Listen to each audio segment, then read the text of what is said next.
Varicose vein ഒരുപാട് treatment ചെയ്തിട്ട് മാറാത്ത ഒരുപാട് പേരുണ്ട് എന്നുള്ളതാണ്.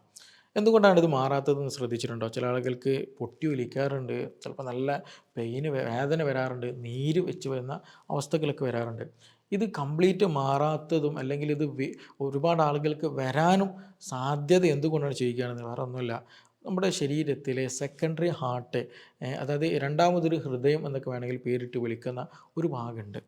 ആ ഒരു ഭാഗം നമ്മൾ ശരിയായ രീതിയിൽ പ്രോപ്പറായിട്ട് പരിഗണിക്കുന്നില്ല. മൂപ്പര് പരിഗണിക്കാത്തത് മൂലമാണ് പല ആളുകൾക്കും വെരിക്കോസ് വെയിൻ കൂടുതൽ വരുന്നതും അതേപോലെ വന്നിട്ട് പെട്ടെന്ന് മാറാത്തതും അതുകൊണ്ട് തന്നെയാണ്. അപ്പോൾ ഇന്ന് ഇവിടെ നമ്മൾ ഈ ഒരു സെഷനിൽ ഡിസ്കസ് ചെയ്യാൻ പോകുന്നത് ഈ പറഞ്ഞ സെക്കൻഡറി ഹാർട്ട് എന്ന് പറഞ്ഞാൽ അതെന്താണ്, അതെവിടെയാണ്, എന്തുകൊണ്ടാണ് അത് ഈ ഒരു വെരിക്കോസ് വെയിനുമായിട്ട് ഇത്രയും ക്ലോസ് റിലേറ്റഡ് ആയിട്ട് വരുന്നത്, അതുപോലെ ഒരുപാട് പേർക്ക് ഈ രോഗം വന്ന ആളുകൾ, വെരിക്കോസ് വെയിൻ വന്ന ആളുകളുണ്ട്. അവർ ഇനി എന്ത് ചെയ്യണം ഇത് മാറിക്കിട്ടാൻ, അല്ലെങ്കിൽ ഇത് നല്ല രീതിയിൽ ഹെൽത്തി ആയി കിട്ടാൻ എന്തൊക്കെ ചെയ്യണം തുടങ്ങിയ കാര്യങ്ങളൊക്കെയാണ് ഇന്നിവിടെ ഡിസ്കസ് ചെയ്യാൻ പോകുന്നത്. എൻ്റെ പേര് ഡോക്ടർ സിറാജ്, മെഡിക്കൽ ഓഫീസർ, ക്യൂൻബി ഹെൽത്ത് കെയർ, കൊടുവള്ളി.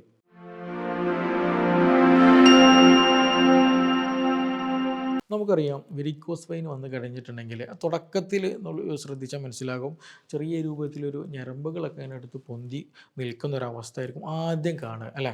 പിന്നീട് അതെന്ത് ചെയ്യും, നമ്മൾ ചില ആളുകൾക്ക് അത് ബൾജായിട്ട് വരും.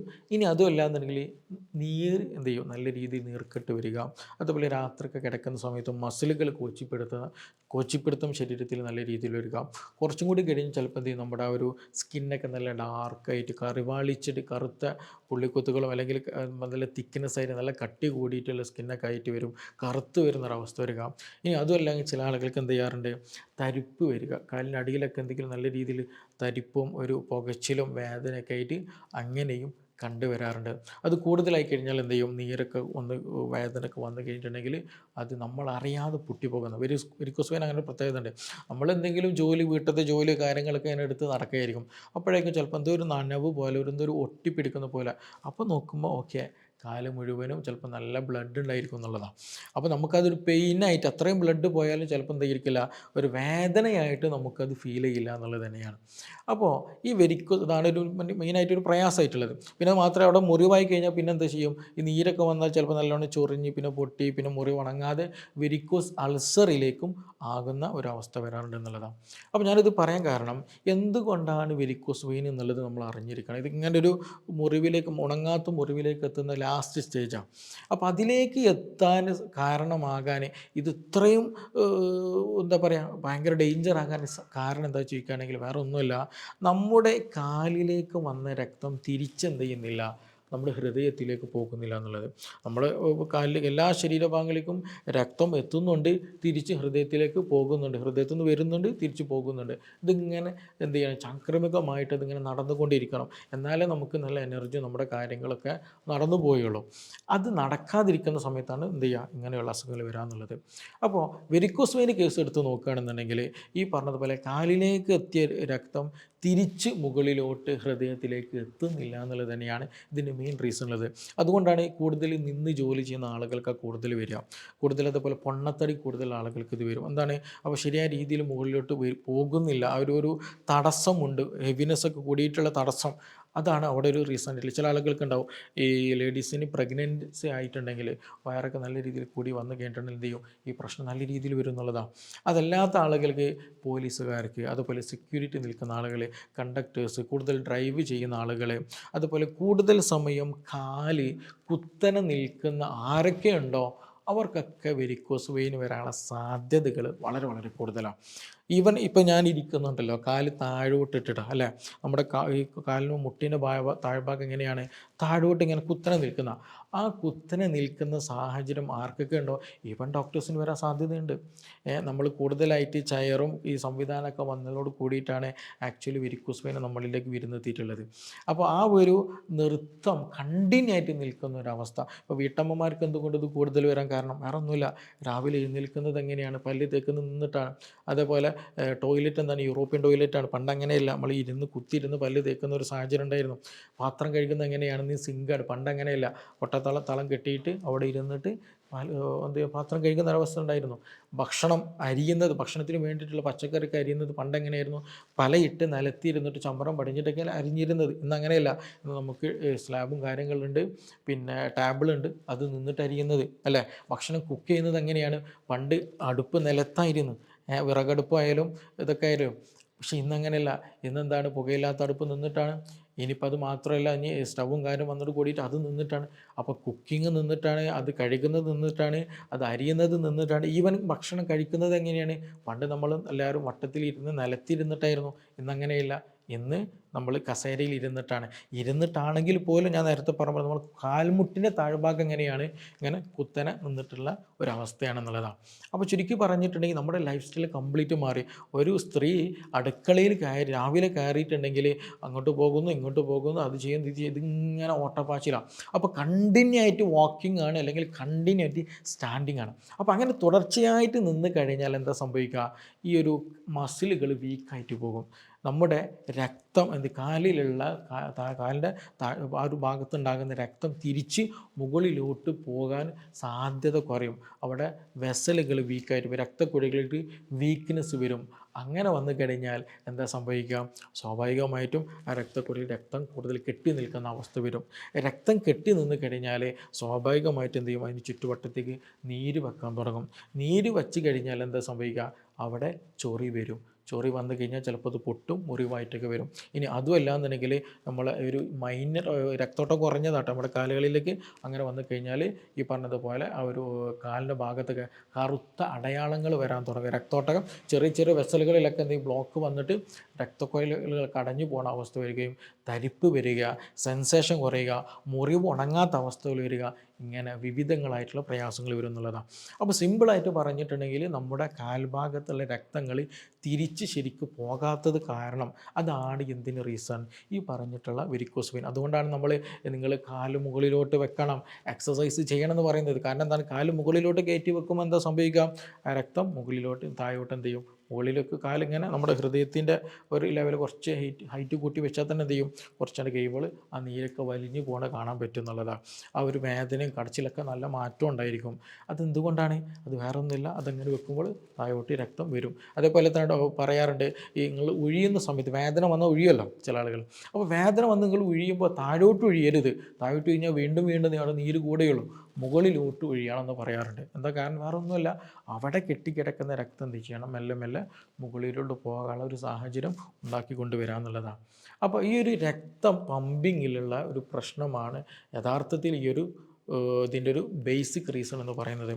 അപ്പോൾ ഇവിടെയാണ് ഞാൻ നേരത്തെ പറഞ്ഞ ഒരു സെക്കൻഡറി ഹാർട്ടിൻ്റെ പ്രാധാന്യം എന്ന് പറയുന്നത്. നമുക്കറിയാം നമ്മുടെ കാഫ് മസിൽ എന്ന് പറയുന്നത്, അതായത് ഈ കാൽമുട്ടിൻ്റെ താഴെയായിട്ട് ബാക്ക് സൈഡിലുള്ള കുറച്ച് നല്ല ഒരു എന്താ പറയുക, നല്ല സ്ട്രോങ് ആയിട്ടുള്ളൊരു മസിലുണ്ട്. ആ മസിൽ കാഫ് മസിൽ എന്നുള്ള അതിനാണ് ആക്ച്വലി സെക്കൻഡറി ഹാർട്ട് എന്ന് പറയുന്നത്. രണ്ടാമതൊരു ഹൃദയം എന്നതിനൊരു പേരിട്ട് വിളിക്കുന്നത്. അത് എന്തുകൊണ്ടാണ്? നമുക്കറിയാം ഹൃദയം എന്ത് ചെയ്യുന്നുണ്ട്? രക്തം പമ്പ് ചെയ്യുന്നുണ്ടെന്നുള്ളത്. എന്നതുപോലെ തന്നെയാണ് അതേപോലെ തന്നെയല്ല, അതേപോലെ ഫങ്ഷൻ ചെയ്യില്ല, പക്ഷേ അതിനോട് ആനുപാതികമായിട്ട് തന്നെ എന്ത് ചെയ്യുന്നുണ്ട്? ഈ പറഞ്ഞ മസിലുകൾ നല്ല രീതിയിൽ ഫങ്ഷൻ ചെയ്യുമ്പോൾ നമ്മുടെ കാലിലെ രക്തം മുകളിലോട്ട് റിട്ടേൺ പോകാൻ അത് നല്ല രീതിയിൽ സഹായിക്കുന്നുണ്ടെന്നുള്ളതാണ്. വേറെ ഒന്നുമല്ല, ഈ പറഞ്ഞ മസിലുകളുണ്ടല്ലോ, നമ്മുടെ കാൽഫ് മസിൽ എന്ന് പറയുന്നത് കാൽമുട്ടിൻ്റെ താഴെ ബാക്ക് സൈഡിലായിട്ടുള്ള ആ മസിലുകൾ നല്ല രീതിയിൽ വർക്ക് ചെയ്ത് കഴിഞ്ഞാൽ എന്ത് ചെയ്യും? ഇത് നല്ല രീതിയിൽ കോൺട്രാക്ഷനും റിലാക്സേഷനും വരുന്ന സമയത്ത് സ്വാഭാവികമായിട്ടും അതിനടുത്തു കൂടിയൊക്കെ ഈ രക്തക്കുഴലുകൾ പാസ് ചെയ്യുന്നുണ്ടാവും. നമ്മൾ നേരത്തെ പറഞ്ഞ ഈ കാലിലേക്ക് രക്തം കൊണ്ടുപോകുന്ന രക്തക്കുഴലുകൾ പാസ് ചെയ്യുന്നുണ്ടാവും. അപ്പോൾ ഈ മസിലുകൾ നല്ല രീതിയിൽ സ്ക്യൂസിങ് ചെയ്യും. നല്ല രീതിയിൽ നമ്മൾ കൂടുതൽ വാക്കിങ് ചെയ്യുകയാണ്, ആവശ്യത്തിന് വാക്കിങ് ചെയ്യുകയാണ്, നല്ല രീതിയിൽ എക്സസൈസ് ചെയ്യുകയാണ്, നല്ല രീതിയിൽ മസിൽ സ്ട്രെങ്ത് കൊടുക്കുന്ന സമയത്ത് ഈ മസിലുകൾ മൂവ്മെൻറ്റ് കാരണമായിട്ട് എന്ത് ചെയ്യും? ഈ രക്തക്കുഴലുകളിൽ വികസിക്കാനും കോൺട്രാക്ഷനും നല്ല രീതിയിൽ സഹായിക്കുന്നുള്ളതാണ്. അപ്പോൾ അങ്ങനെ വന്നു കഴിഞ്ഞാൽ എന്ത് ചെയ്യും? അവിടുത്തെ മസിലിനൊരു ഈ ഒരു വെസലുകൾക്ക് കുഴലുകൾക്ക് ഒരു സപ്പോർട്ട് ലഭിക്കുകയും ഇത് മുകളിലോട്ട് രക്തം പമ്പ് ചെയ്യാൻ അത് നല്ല രീതിയിൽ സഹായിക്കുകയും ചെയ്യുന്നുള്ളതാണ്. ഈ വെരിക്കോസ് വെയിനുള്ള ആളുകളുടെ ഹിസ്റ്ററി എടുത്ത് നോക്കിയിട്ടുണ്ടെങ്കിൽ ഈ പറഞ്ഞതുപോലെ ലോങ് വാക്കിംഗ് ഉണ്ടായിരിക്കും എന്നുള്ളതാണ്. രണ്ടാമത് അല്ലെങ്കിൽ ഈ പറഞ്ഞതുപോലെ അവരുടെ മസിലുകൾ നല്ല രീതിയിൽ കുറവായിരിക്കും എന്നുള്ളതാണ്. നല്ല രീതിയിൽ മസിൽ ലോസ് നല്ല രീതിയിൽ സംഭവിച്ചിട്ടുണ്ടായിരിക്കും. എസ്പെഷ്യലി ഒരു 35-40 വയസ്സ് കഴിഞ്ഞ ആളുകൾക്ക് പൊതുവെ കണ്ടുവരുന്നതാണ് എന്തെങ്കിലും മസിലുകൾ നല്ല രീതിയിൽ ശോഷിച്ച് പോയിട്ടുണ്ടായിരിക്കും എന്നുള്ളത്. വേറൊരു ടോക്കിംഗ് ഉണ്ട്, നമ്മൾ ഈ ഒരു മസിൽ നല്ല ഹെൽത്ത് ഉണ്ടെങ്കിൽ ഹാർട്ടിന് നല്ല ഹെൽത്ത് ഉണ്ടായിരിക്കും എന്നുള്ളൊരു ടോക്കിംഗ് കൂടിയുണ്ട്. കാരണം അത് അത്രത്തോളം പമ്പിങ്ങിനെ ഹെൽപ്പ് ചെയ്യുന്നൊരു ഘടകം കൂടെയാണ്. അപ്പോൾ അതുകൊണ്ട് തന്നെ മിക്ക ആളുകളുടെ മെയിൻ പ്രയാസം, ബുദ്ധിമുട്ടെന്ന് പറഞ്ഞാൽ ഈ കാഫ് മസിലിന് ശരിയായ രീതിയിൽ പ്രോപ്പറായിട്ടും കൂടെ ട്രീറ്റ്മെൻറ്റ് ചെയ്യുന്നില്ല, അതിൽ പരിഗണിക്കുന്നില്ല എന്നുള്ളതാണ്. അപ്പോൾ എന്ത് ചെയ്യുക, നമ്മളൊരു വെരിക്കോസ് വെയിൻ ഉണ്ട്, അതിന് ട്രീറ്റ്മെൻറ്റ് എടുക്കുന്നുണ്ട്, കാല് കയറ്റി വെക്കുന്നുണ്ട്, ബാൻഡേജ് ചെയ്യുന്നുണ്ട്, മെഡിസിൻ കഴിക്കുന്നുണ്ട്, ഇങ്ങനെയുള്ള പല ട്രീറ്റ്മെൻറ്റുകൾ നമ്മൾ കാര്യങ്ങൾ ചെയ്യുന്നുണ്ടെങ്കിലും അതിന് കൂടെ കാഫ് മസിലിനെ ഹെൽത്തി ആക്കാൻ കൂടെ നമ്മൾ ശ്രദ്ധിക്കേണ്ടതുണ്ട്. ഒന്ന്, ആവശ്യത്തിന് പ്രോട്ടീൻ കഴിക്കുക എന്നുള്ളതാണ്. ആവശ്യത്തിന് നല്ല രീതിയിൽ വെള്ളം കുടിക്കുക എന്നുള്ളതാണ്. പ്രോട്ടീൻ കഴിക്കുക എന്ന് കഴിയുമ്പോൾ മുട്ട കഴിക്കാമല്ലോ, അല്ലെങ്കിൽ ചിക്കൻ ബർഗർ കഴിക്കാമല്ലോ, അല്ലെങ്കിൽ ചിക്കൻ എന്തെങ്കിലും കരിച്ചത് പൊരിച്ചത് കഴിക്കാമെന്നോ അല്ല. നല്ല ആവശ്യത്തിനുള്ള ചിക്കനുകളോ നല്ല വെജിറ്റബിൾ പ്രോട്ടീൻസും മുട്ടയും ഇങ്ങനെയുള്ള കാര്യങ്ങളൊക്കെ ആവശ്യത്തിന് കഴിക്കുക. ബോഡിക്ക് അനുസരിച്ചുള്ളത് കഴിക്കുക. ആവശ്യത്തിന് നല്ല രീതിയിൽ വെള്ളം കുടിക്കാം. അതേപോലെ തന്നെ കാല് കൂടുതൽ സമയം തൂക്കിയിടുന്ന സാഹചര്യങ്ങളൊക്കെ ഒഴിവാക്കി വേണം. മാത്രമല്ല കാഫ് മസിൽ നല്ല രീതിയിൽ സ്ട്രെങ്തനിങ് എക്സസൈസുകൾ ചെയ്യാനും കൂടെ നമ്മൾ ശ്രദ്ധിക്കേണ്ടതുണ്ട്. ഇതിന് നല്ല രീതിയിൽ സ്ട്രെങ്ത് കൊടുക്കുമ്പോൾ, അതിന് നല്ല രീതിയിൽ എക്സസൈസ് ചെയ്യുമ്പോൾ എന്ത് ചെയ്യും, ഈ മസിൽ നല്ല രീതിയിൽ ആക്റ്റീവ് ആകും. ആ മസിൽ ആക്റ്റീവ് ആകുന്നതിനനുസരിച്ചിട്ട് എന്ത് ചെയ്യും, ഈ രക്തം മുകളിലോട്ട് പമ്പ് ചെയ്യാൻ ഇത് നല്ല രീതിയിൽ ഹെൽപ്പ് ചെയ്യുന്നുള്ളതാണ്. അതിന് 1-2 എക്സസൈസുകൾ ചെയ്യാൻ നമുക്ക് പറ്റുന്നതാണ്. ഒന്ന് നമ്മൾ നിന്ന് എന്ത് ചെയ്യുക രീതിയിൽ എക്സസൈസ് ചെയ്യുക. അപ്പോൾ എവിടെയെങ്കിലും പിടിച്ചിട്ടോ എന്തെങ്കിലും എവിടെയെങ്കിലും എന്താ പറയുക, എവിടെയെങ്കിലും ജനാലയിലോ മറ്റെന്തെങ്കിലും പിടിച്ചിട്ട് നമ്മൾ നല്ല കുത്തനെ നിൽക്കുക, സ്റ്റാൻഡിങ് ചെയ്യുക. സ്റ്റാൻഡിങ് പൊസിഷനിൽ ഇങ്ങനെ നിന്നതിന് ശേഷം നമ്മുടെ കാഫ് മസിലിൻ്റെ ഭാഗം, അതായത് നമ്മുടെ ഇതിപ്പം മടമ്പിൻ്റെ ഭാഗം നിൽക്കാം, മെല്ലെ എന്ത് ചെയ്യുക, മടമ്പ് ഇങ്ങനെ പൊക്കുക, മെല്ലെ താത്തുക. അതായത് ഈ ഭാഗം നിലത്ത് ഇവിടെ കുത്തി വെക്കണ്ട, നമ്മുടെ തള്ളവിരലുണ്ടല്ലോ കാലിൻ്റെ, അത് മെല്ലെ ഇവിടെ കുത്തി വെച്ചിട്ട് ഈ ബാക്കത്തെ ഭാഗം ഉണ്ടല്ലോ മടമ്പിൻ്റെ ഭാഗം, അതിങ്ങനെ മുകളിലോട്ട് ഇങ്ങനെ ചെയ്യുക. അപ്പോൾ ഇതിങ്ങനെ കമ്പിയിൽ ഇങ്ങനെ പിടിക്കുക, കാലവിടെ ഇങ്ങനെ മുകളിലോട്ട് ഇങ്ങനെ പൊന്തിക്കുക, താഴ്ത്തുക, അതിങ്ങനെ ചെയ്തുകൊണ്ടിരിക്കുക. അത് ചെയ്യുന്ന സമയത്ത് നമുക്ക് തന്നെ അറിയാൻ പറ്റും ആ മസിൽ നല്ല രീതിയിൽ എന്താ ചെയ്യുക, നല്ല മസിൽ സ്ട്രെങ്ത്ത് കിട്ടുന്നതും അതുപോലെ ചുരുങ്ങുന്നതും അതുപോലെ റിലാക്സ് ആക്കുന്നതും നമുക്കിങ്ങനെ ഫീൽ ചെയ്യാൻ പറ്റും. അപ്പോൾ ആ ഒരു ഫീലിംഗ് അല്ലെങ്കിൽ ആ ഒരു ഫങ്ഷൻ വരുന്ന സമയത്ത് സ്വാഭാവികമായിട്ടും എന്ത് ചെയ്യും, താഴെയുള്ള രക്തം മുകളിലോട്ട് പോകാനത് നന്നായിട്ട് ഹെൽപ്പ് ചെയ്യും. അപ്പോൾ നമ്മൾ കൂടുതൽ നിൽക്കുകയാണ് അല്ലെങ്കിൽ കൂടുതൽ വാക്കിംഗ് ഉണ്ട്, കൂടുതൽ ഈ വെരിക്കോസ് വെയിൻ്റെ പ്രശ്നങ്ങളൊക്കെ ഉള്ള ആളുകൾ നിർബന്ധമായിട്ട് എന്ത് ചെയ്യുക, ഈ എക്സസൈസ് ചെയ്യാൻ പരമാവധി ശ്രദ്ധിക്കുക എന്നുള്ളത് തന്നെയാണ്. അത് ഡെയിലി എന്ത് ചെയ്യുക, ഒരു 20 മിനിറ്റ് അല്ലെങ്കിൽ 20 പ്രാവശ്യം 15 തവണ ഉള്ള ഒരു സെഷന് ഇടവിട്ട് ചെയ്യുകയാണെങ്കിൽ അത് വളരെ നല്ല ഹെൽപ്ഫുള്ളായിട്ടുള്ളൊരു കാര്യമാണ്. മറ്റൊന്ന്, ഇപ്പോൾ ഇരുന്ന് ജോലി ചെയ്യുന്ന, ഇപ്പോൾ ഡോക്ടേഴ്സ് ഉണ്ടായിരിക്കും, അല്ലെങ്കിൽ IT വർക്ക്സ് ചെയ്യുന്ന ആളുകളുണ്ടായിരിക്കും, അങ്ങനെ ഡിസൈനേഴ്സ് ഉണ്ടായിരിക്കും. അങ്ങനെ നമ്മൾ ഇരുന്ന് ജോലി ചെയ്യുന്ന ആളുകളാണെങ്കിൽ ഇരുന്നിട്ട് തന്നെ ഈ എക്സസൈസ് ചെയ്യാൻ പരമാവധി നമ്മൾ ശ്രദ്ധിക്കുക എന്നുള്ളതാണ്. ഇരുന്ന് ചെയ്യാൻ ശ്രദ്ധിക്കണം. നമ്മൾ എന്ത് ചെയ്യുക, ഇതിപ്പോൾ ഫൂട്ടാണെന്ന് കരുതുക കേട്ടോ.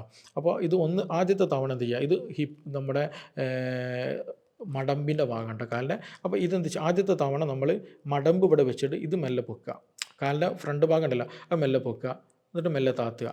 എന്നിട്ട് രണ്ടാമത്തെ തവണ ബാക്ക് സൈഡ് പൊക്കുക, ഇത് താത്തുക, ഫ്രണ്ട് പൊക്കുക, താത്തുക. ഇതെന്ത് ചെയ്യുക, ചെയ്തുകൊണ്ടേയിരിക്കാം. അപ്പോൾ ഇത് നല്ല രീതിയിൽ നമ്മൾ ചെയ്യുമ്പോൾ നമുക്ക് തന്നെ ഫീൽ ചെയ്യും, ആ മസിലിന് ഒരു ബലം കിട്ടുന്ന പോലെ നമുക്ക് ഫീൽ ചെയ്യും. അതാണ് ആക്ച്വലി അതിന് സെക്കൻഡറി ഹാർട്ട് എന്ന് പറയാൻ കാരണം. അത് നല്ല രീതിയിൽ കോൺട്രാക്ഷൻ റിലാക്സേഷൻ നടക്കുന്ന സമയത്ത് എന്ത് ചെയ്യും, ഈ രക്തം തിരിച്ചു പോകാൻ നല്ല രീതിയിൽ സപ്പോർട്ട് ചെയ്യണം. പലരും നമ്മൾ എന്ത് ചെയ്യാറുണ്ട്, കാല് കയറ്റി വെക്കാറും അതേപോലെ വാക്കിങ്ങും സ്റ്റാൻഡിങ്ങൊക്കെ കുറക്കാറുണ്ട്. പക്ഷേ ഈ ഒരു പോയിന്റ് പലപ്പോഴും വിട്ടുപോകാറുണ്ട്. അപ്പോൾ നിങ്ങൾ വെരിക്കോസ് വെയിൻ വന്ന ആളുകളും ഇനി വരാതെ ആഗ്രഹിക്കുന്ന ആളുകളൊക്കെ ഉണ്ടെന്നുണ്ടെങ്കിൽ ഹെൽത്തി ആയിട്ട്, ഒരുപാട് ചില ആളുകൾ പാരമ്പര്യം എന്നുള്ള രീതിയിൽ തള്ളിക്കളയാറുണ്ട്. എൻ്റെ വീട്ടുകാർക്കുണ്ട്, എനിക്കതുകൊണ്ട് വന്നെന്നുള്ളത്. നിങ്ങളെല്ലതും പാരമ്പര്യമായിട്ട് തള്ളിക്കളയരുത്. അത് ചിലതൊക്കെ നമ്മുടെ ലൈഫ് സ്റ്റൈലിലൂടെ തന്നെ വരുന്നതാണ്. ആ ലൈഫ് സ്റ്റൈൽ ജീവിതശൈലി ചിലപ്പോൾ വീട്ടിലത്തെ എല്ലാവർക്കും ഉണ്ടെങ്കിൽ ആ അസുഖം എല്ലാവർക്കും വരാൻ സാധ്യത കൂടുതലാണ്. വീട്ടിലിപ്പോൾ എല്ലാവരും നല്ല രീതിയിൽ മധുരം കഴിക്കണമെങ്കിൽ എല്ലാവർക്കും ഷുഗർ വരാൻ സാധ്യത കൂടുതലാണ്. അത് പാരമ്പര്യം നമുക്ക് പറയാൻ പറ്റില്ല. മനസ്സിലായില്ല. അതാണ് വളരെ ഇമ്പോർട്ടൻ്റ് ആയിട്ട് ശ്രദ്ധിക്കേണ്ടത്. നമുക്ക് നമ്മുടെ ചുറ്റുവട്ടത്തുള്ള ആളുകളുമായിട്ട് ഉള്ള കാര്യങ്ങൾ എല്ലാവരും ഒരേപോലെ ആയിരിക്കും മിക്കതും ചെയ്യാം. അതുകൊണ്ട് തന്നെ ഒരാൾക്ക് അസുഖം വന്നിട്ടുണ്ടെങ്കിൽ അതേ ലൈഫ് സ്റ്റൈലുള്ള ബാക്കിയുള്ളവർക്കൊക്കെ എന്ത് ചെയ്യും, അതേ അസുഖം വരാൻ സാധ്യതയുണ്ട്. അപ്പോൾ അതുകൊണ്ട് തന്നെ വെരിക്കോസ് വെയിൻ്റെ കാര്യം അങ്ങനെ തന്നെയാണ്. നമ്മൾ എന്ത് ചെയ്യുക, ഇരിക്കുന്ന സമയത്തൊക്കെ ഇടയ്ക്ക് കാല് കയറ്റി വെച്ചിരിക്കാൻ ശ്രദ്ധിക്കുക. അതുപോലെ നമ്മൾ പണ്ടത്തെ പോലെ തന്നെ യൂറോപ്യൻ ടോയ്ലറ്റിൽ ഇരിക്കാൻ ശ്രദ്ധിക്കുക. എക്സസൈസ് ഒക്കെ നല്ലോണം ചെയ്യുക. മസിൽ നല്ല സ്ട്രെങ്തനിങ് വരുത്തുക. ആവശ്യത്തിന് മെഡിസിൻ കഴിക്കുക. ചിലപ്പോൾ നീര് വലിയുള്ള മെഡിസിൻ വെച്ച് നമ്മൾ കഴിക്കേണ്ടി വരും. അതുപോലെ കോൺസ്റ്റിപ്പേഷനുള്ള ആളുകളുണ്ടായിരിക്കും. അപ്പോൾ ശോധനയൊക്കെ ഒന്ന് കൂടുതൽ കിട്ടുകയാണെന്നുണ്ടെങ്കിൽ ഈ നീരൊക്കെ നല്ല രീതിയിൽ കുറയും, വേദനയും ചൊറിച്ചിലൊക്കെ നല്ല മാറ്റം ഉണ്ടായിരിക്കും എന്നുള്ളത് തന്നെയാണ്. അപ്പോൾ അതിന് നമ്മൾ എന്ത് ചെയ്യുക, കാഫ് മസിൽ നല്ല സ്ട്രെങ്ത് കൊടുത്തിട്ട് എക്സസൈസുകളും കാര്യങ്ങളും ചെയ്യുക. അപ്പോൾ സിമ്പിളായിട്ട് ആ ഒരു പ്രയാസങ്ങളും നമുക്ക് നല്ല രീതിയിൽ കുറയ്ക്കാനും പറ്റും. അതുമാത്രമല്ല നമുക്ക് ഹെൽത്ത് നല്ല രീതിയിൽ മെയിൻറ്റെയിൻ ചെയ്ത് കൊണ്ടുവരാനും പോസിബിളാണ്, മാറ്റുന്നതാണ്. അപ്പോൾ വെരിക്കോസ് വെയിൻ ഒരു മാറാ രോഗമൊന്നുമല്ല. നമുക്ക് അതിന് വില്ലിങ് ആണ്, അല്ലെങ്കിൽ നമുക്കതിന് ആഗ്രഹമുണ്ട് എന്നുണ്ടെങ്കിൽ, അതിനൊരു ഉദ്ദേശം നമുക്ക് അങ്ങനെ ഉണ്ട് എന്നുണ്ടെങ്കിൽ, നമുക്ക് നമ്മുടെ കണ്ടീഷൻ അനുസരിച്ചിട്ട് എന്ത് ചെയ്യാം, മെല്ലെ മെല്ലെ മാറ്റിക്കൊണ്ടുവരാവുന്നതാണ്. അപ്പോൾ ഈ വിഷയത്തിൽ നിങ്ങൾക്ക് എന്തെങ്കിലും സംശയങ്ങളുണ്ട്, കൂടുതലൊക്കെ അറിയാനൊക്കെ താല്പര്യമുണ്ടെങ്കിൽ താഴെ തന്നിട്ടുള്ള നമ്പറിൽ ബന്ധപ്പെടാവുന്നതാണ്. നമുക്കിനി മറ്റൊരു വിഷയവുമായി ബന്ധപ്പെട്ടിട്ട് വീണ്ടും കാണാം. Thank you.